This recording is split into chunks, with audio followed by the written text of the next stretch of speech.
Hello, Lazaro Rosenberg here.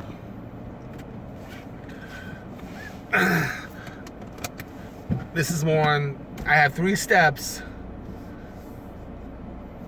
that should work, that'll definitely work to help you stop you on the smothering part. Now, if these 3 steps don't work for you, then that means you should consider counseling. And there's no shame in it. If you have to consider counseling, don't let your ego get in the way. Consider that counseling if you feel you need to. Because that's what's going to help you. Well, anyway, let's get right to it. 3 steps. Number 1, and this will work in any kind of relationship. Gay, straight, or friendship. Any kind of friendship. So remember, step number 1. When you're obsessing over the person who you're involved with, what you need to do is catch yourself. Let's say you're constantly thinking about calling, and you constantly think about texting. You're constantly thinking about being with that person. Ask yourself this: what's real good about being with that person? And there's probably a lot of good things because you're involved with the person in the first place. So think about all the good things that you can think about when you catch yourself obsessing over that person. Remember, awareness is very important in any kind of self-help, especially when you're smothering people. Number 2, ask yourself this: if I'm not with this person right now, and I am not with this person right now, would they break off with me? Would they abandon me? Ask yourself that question.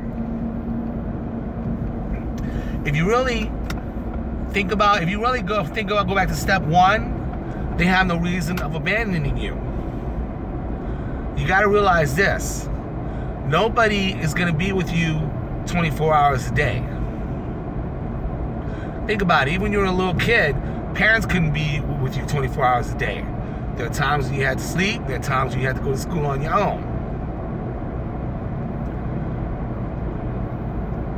And step number 3, and this is the main one that combines step 1 and 2. You have to empathize. When smothering someone, put yourself in their shoes. Do you like anyone smothering you? Well, I'll be honest with you. I was bullied when I was a kid. And that's no relationship, but hey, it's still smothering you. Every time they see you, they pick on you. They don't leave you alone. You gotta think of that too.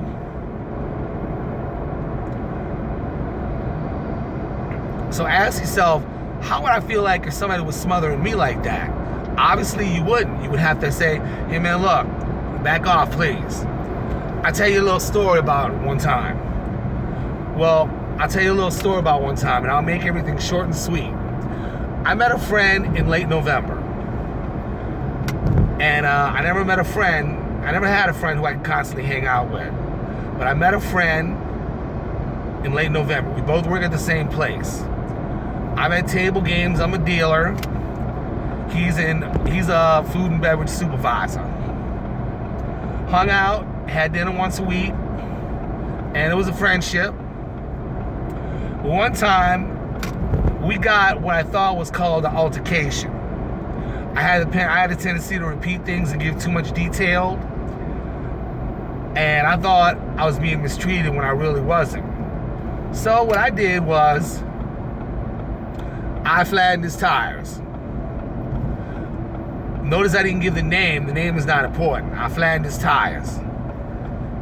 Then, when he asked me about it, he didn't accuse me the first time, but he said somebody flattened his tires. I played it off like saying, oh no, blah, blah, blah. Then, after paying for 2 meals in a row, he said he had to borrow money from his mom to pay the rent. Now here's the mistake I made.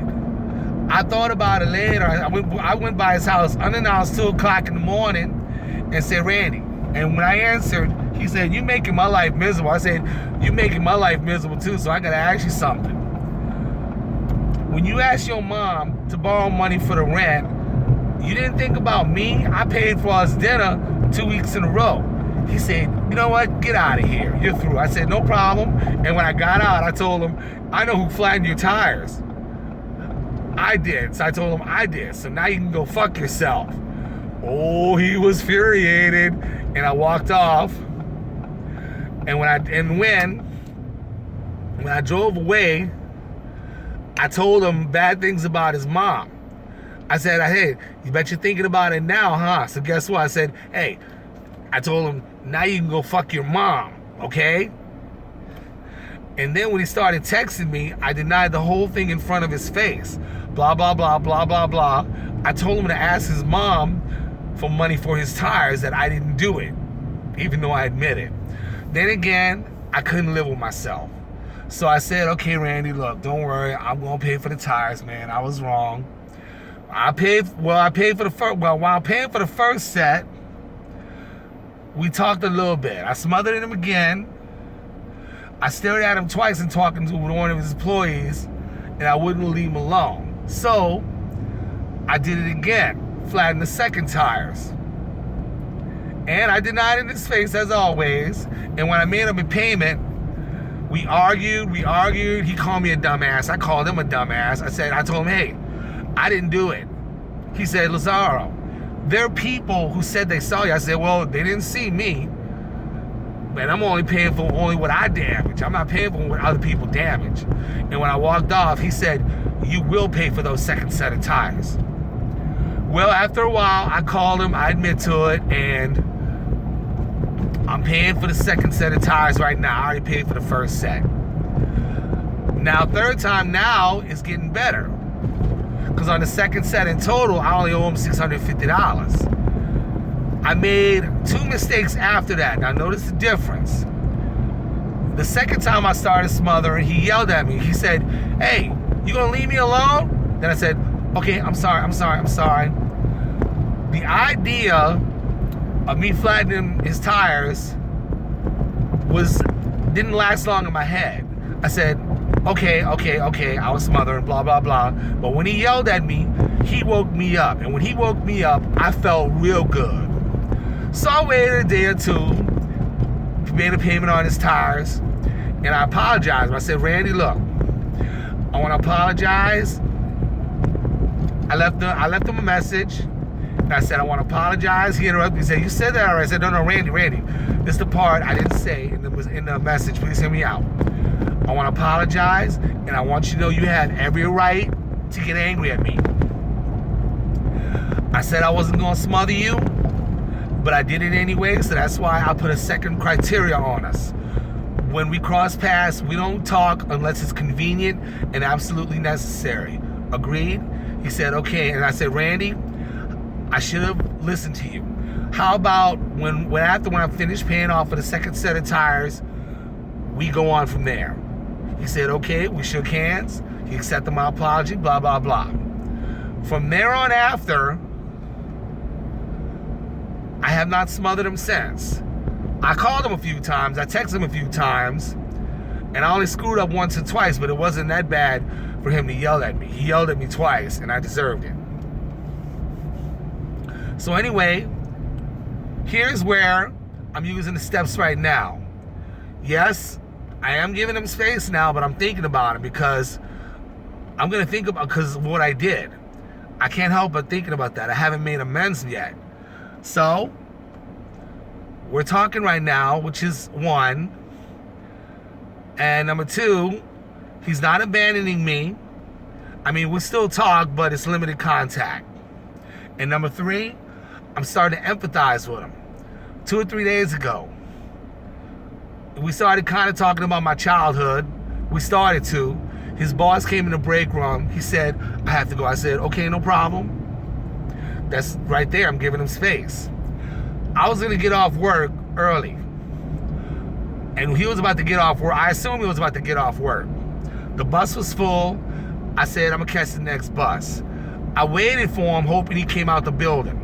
But when the bus came, he didn't come out the building. So I just got on the bus and left. And when I got on the bus and left, I got in the parking lot and I said, okay, you know what? What I gotta tell Randy, I mean, hey, it's not life-threatening and it's not important. I can tell him the next time I see him at work. So I did not wait for him in the parking lot. I drove home. There you go. That's step number 3. I emphasized him. Because if he saw me, and he saw me waiting for him in the parking lot, and he didn't know I was waiting for him, he could have got a bad or a mixed signal. And then the next day I saw him, we started kind of talking about my childhood. He was cool, nice, calm, relaxed. And I asked him, Randy, hey, look, someday when we're both off work, how about we talk about it? He said, okay. Well, today, which is Monday, I called and I left a message. I said, hey, Randy, it's me, Lazar. How you doing? I'm off today. I was hoping, any chance we could talk. I'm at the Old Metairie Library right now. Please call me or text me and let me know. Later, have a nice day. Hung up, left a message. He didn't call or text me back. I didn't even call or text back. I didn't even call or text a second time. If he can't do it, he can't do it. Or maybe he's doing something. I don't have to know what he's doing.